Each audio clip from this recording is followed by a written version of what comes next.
Ravako malala ao amin'ny tompo ho aminareo mandrakarivany ny fahasoavan'i Jesoa Kristy tompontsika.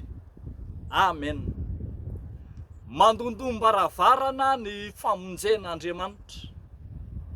Mandondombaravarana ny famonjena. Zany no misongadina mofinainantsika an'io. Isaia 29 andininy voalohany hatramin'ny 9:20. Mandondombaravarana ny famonjen'Andriamanitra. Hira fisaorana sy fideranan'Andriamanitra nataon'ny Israely noho ny namonjen'Andriamanitra azy teo anatrehany fahavalony. Ilay firenena izay efa saiky maty mihitsy no indro navotan'Andriamanitra tamin'ny fahafatesana ka nomena voninahitra. Indro ary efa manakaiky, efa akaiky mihitsy ny fandresena, ny famonjena izay omen'Andriamanitra ho an'ny olona, ka dia hoy ny fihirana manao hoe voay ny vavahady mba hidiran'ny firenena marina izay mitana ny fahamarinana. Andriamanitra manokatra lalam-pamonjena,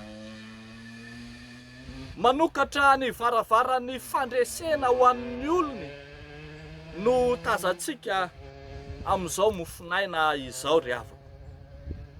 Eo anatrehan'izany dia ho resy sy ho mongomongo ny fahavalo rehetra, fa ny olony kosa dia hisitraka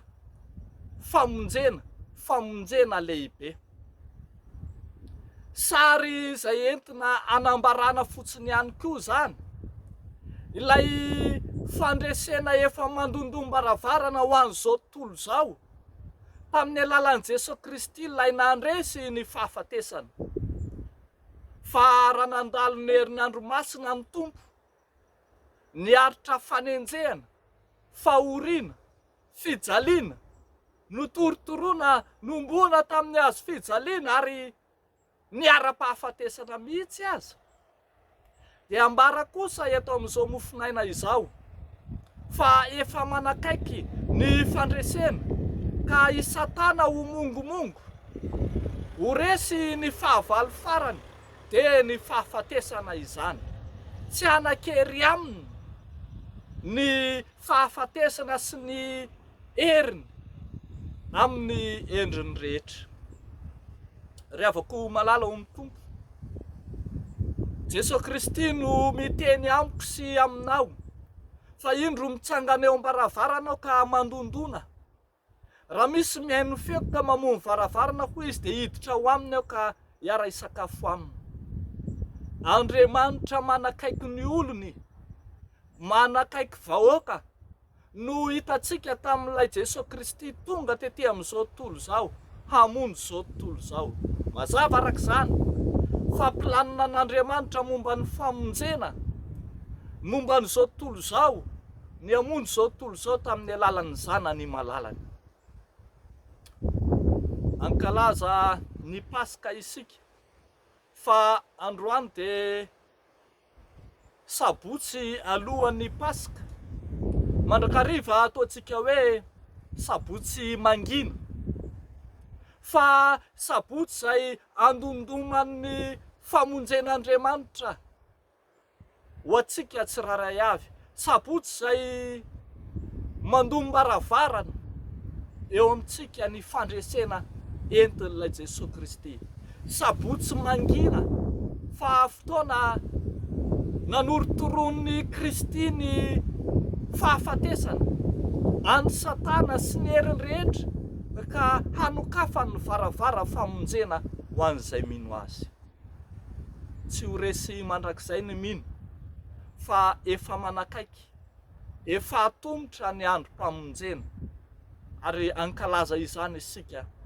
Koa venteso ny hira, venteso ny oby, asan-drato ny fiderana fa efa manakaiky antsika ny famonjen'Andriamanitra. Dia n'Andriamanitra irery ihany ny voninahitra. Amen. Ivavaka isika rehefa. Ry Jesu Kristy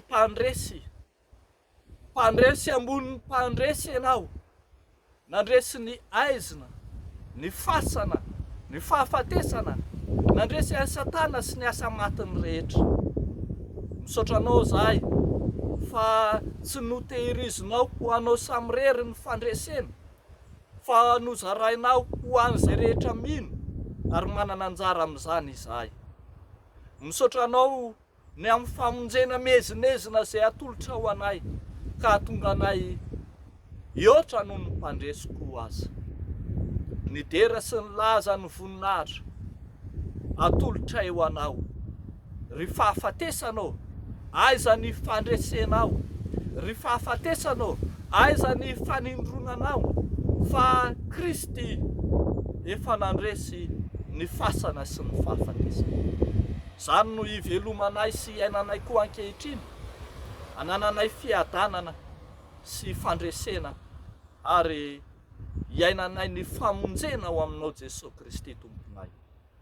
Ho anao ny dera sy ny laza ny voninahitra, fa ao aminay kosa ny fiomanam-panahy hiatrika ilay fotoana fandresena dia ny Paska ho an'izao tontolo izao.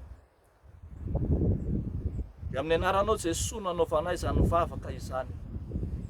Amen.